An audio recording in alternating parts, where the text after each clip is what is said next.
ঈদের ছুটিতে কোথাও তেমন একটা যেতে পারছিলাম না।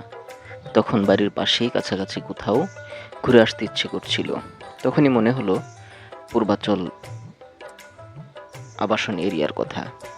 তো সেখানে আমরা যাওয়ার জন্য রওনা দিয়েছি।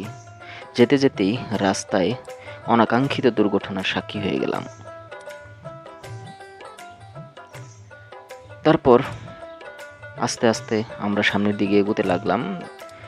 প্রকৃতির খোলা জায়গায় এসে নিজেকে একটু অন্যরকম লাগছিল।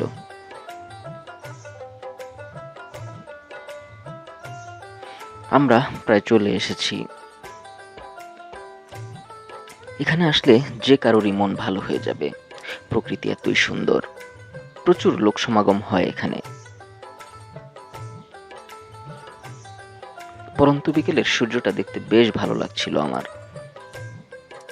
আর এখানে এতই খোলামেলা রাস্তা এবং আশেপাশের পরিবেশ সবকিছু মিলিয়ে যে কারোরই মনকে আনন্দে ভরে তুলবে।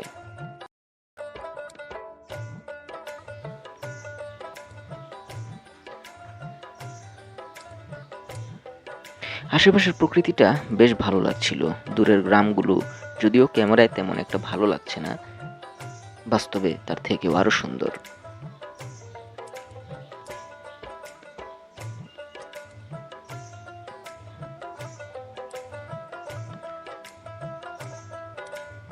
যে কেউ এখানে আসলে তার মন ভালো হবেই। এই প্রকৃতি, এই প্রকৃতিকে যে ভালোবাসে, অবশ্যই তাদের কাছে এই জায়গাটা খুবই ভালো লাগবে। আর যদি একটু সময় পান, ভেতরের দিকে যাবেন, ঘোরার মতো যথেষ্ট জায়গা আছে। আর অবশ্যই যাদের গাড়ি বা মোটরসাইকেল আছে তাদের জন্য বেস্ট, কারণ হচ্ছে ভিতরে প্রচুর জায়গা যেখানে অটো বা পায়ে হেঁটে ঘুরে দেখা যাবে না।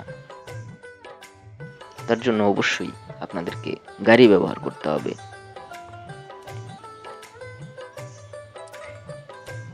আর যদি নদীর পাড়ের জন্যই আসেন, তাহলে আপনারা যে কোনো মাধ্যমেই আসতে পারেন। নদীর আশেপাশে থাকলে আপনাদের মনটা এমনি ভালো হয়ে যাবে, কারণ সেখানেই প্রচণ্ড সুন্দর জায়গা।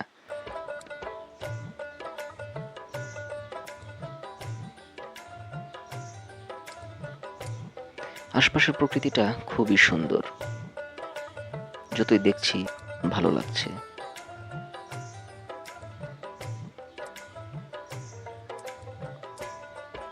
একটা সময় আসবে এই প্রকৃতিটাও থাকবে না, এখানে বড় বড় অট্টালিকা হয়ে যাবে। রাস্তাঘাটগুলো খুবই সুন্দর ছিল।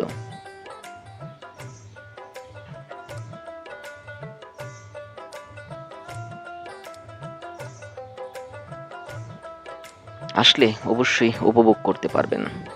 তো ধন্যবাদ সবাইকে। আজকের মতো এখানেই। আল্লাহ হাফেজ।